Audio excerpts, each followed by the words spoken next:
नहमदुहु व नुसल्ली अला रसूलिल करीम अम्मा बाद बिस्मिल्लाहिर्रहमानिर्रहीम काफ हा या ऐन साद ज़िक्र रहमति रब्बिका अब्दहु ज़करिया सदक़ल्लाहुल अज़ीम। हीअ सूरत सूरह मरियम है ऐं ही मक्की सूरत है। हिन सूरत जो ख़ुलासो इहो है त हिन सूरत मुबारका जे अंदरि अल्लाह तबारक व तआला हज़रत मरियम अलैहिस्सलातु वस्सलाम जे क़िस्से खे बयानु कयो, हज़रत ईसा अलैहिस्सलातु वस्सलाम जे क़िस्से खे बयानु करणु फरमायो आहे। उन जी निस्बत सां हिन सूरत जो नालो सूरह मरियम रखियो वियो। ऐं आख़िर जे अंदरि अल्लाह तबारक व तआला दीगर अंबिया किराम अलैहिमुस्सलातु वस्सलाम जो जीअं त हज़रत इदरीस अलैहिस्सलातु वस्सलाम जो तज़किरो बि कयो आहे। ज़िक्र रहमत रब्बिका अब्दहु ज़करिया, इन जे अंदरि हज़रत ज़करिया अलैहिस्सलातु वस्सलाम जो तज़किरो आहे।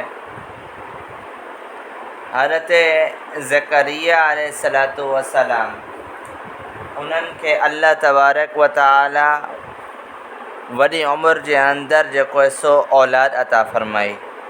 हज़रत ज़करिया अलैहिस्सलातु वस्सलाम अल्लाह तबारक व तआला खां दुआ घुरी त या अल्लाह फ़हबली मिन लदुनका वलिया।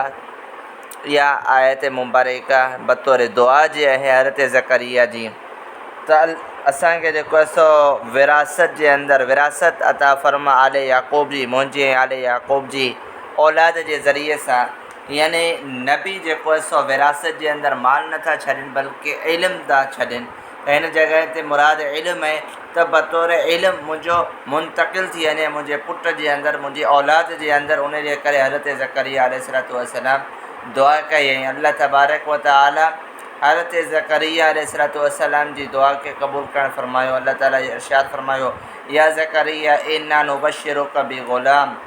ए ज़करिया अलैहिस्सलातु वस्सलाम असां अव्हांखे ख़ुशख़बरी ॾियूं त छोकिरे जी जंहिंजो नालो यहया हूंदो।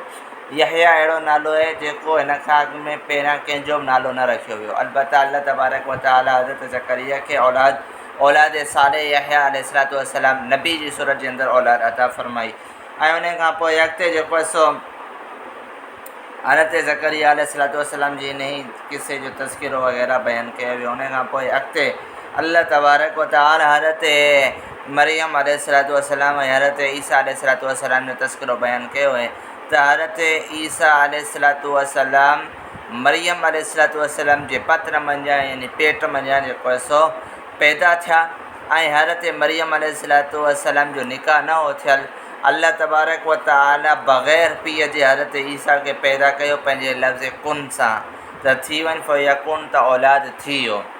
इन जी तफ़सीर इहा अचे थी त हज़रत रूहुल अमीन जिब्रील अमीन अलैहिस्सलातु वस्सलाम आसमान मंझां ज़मीन ते आया ऐं हज़रत मरियम अलैहिस्सलातु वस्सलाम जे गले जे अंदरि फूक हयूं ऐं इहो चयूं त आउं अल्लाह जी तरफ़ा खां आयो आहियां।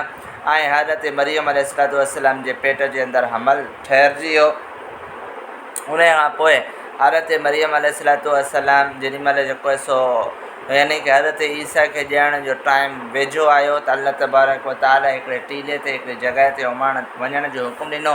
हज़रत मरियम उन जॻह ते वई त उन जॻह ते बग़ैर मौसम जे अल्लाह तबारक व तआला वण ते खजूं लॻाए छॾियूं ऐं उन जे आसे पासे जे अंदरि जेको आहे सो चश्मो पाणी जी नहर जारी थी वई, पाणी जो वाटर जारी थी वियो।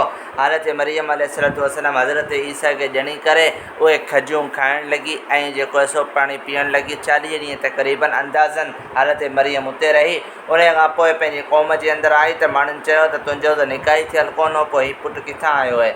ऐं त हज़रत मरियम अलैहिस्सलातु वस्सलाम इहो जेको आहे सो यानी कि इशारो कयो हज़रत ईसा जी तरफ़। हज़रत ईसा ख़ुदि पाण जेको आहे सो नंढपुर जे अंदरि माउ जी हंज जे अंदरि ॻाल्हायो ऐं इहो चयईं त आउं जेको आहे सो अल्लाह तबारक व तआला जो बानो आहियां, बंदो आहियां ऐं मूंखे अल्लाह तबारक व तआला नबी ठाहे करे उमाणींदो, मूंखे अल्लाह ताला किताब ॾींदो वग़ैरह वग़ैरह। हज़रत मरियम अलैहिस्सलातु वस्सलाम जी पाक दामनी जे हवाले सां हज़रत ईसा अलैहिस्सलातु वस्सलाम गुफ़्तगू करणु फरमाई। त बहरहाल इन क़िस्से खे इन वाक़े खे अल्लाह तबारक व तआला हिन सूरत जे अंदरि मुकमल तरीक़े सां बयानु करणु फरमायो। उन खां पोइ अलावा दीगर अंबिया किराम अलैहिमुस्सलातु वस्सलाम जो तज़किरो अल्लाह तबारक व तआला हिन सूरत मुबारका जे अंदरि करणु फरमायो आहे। इहो मुख़्तसर ख़ुलासो सूरह मरियम जो अव्हांजे साम्हूं बयान जो। अल्लाह ताला खां दुआ अल्लाह ताला असांखे क़ुरान करीम सम्झण जी तौफ़ीक़ हिम्मत अता फ़रमाए।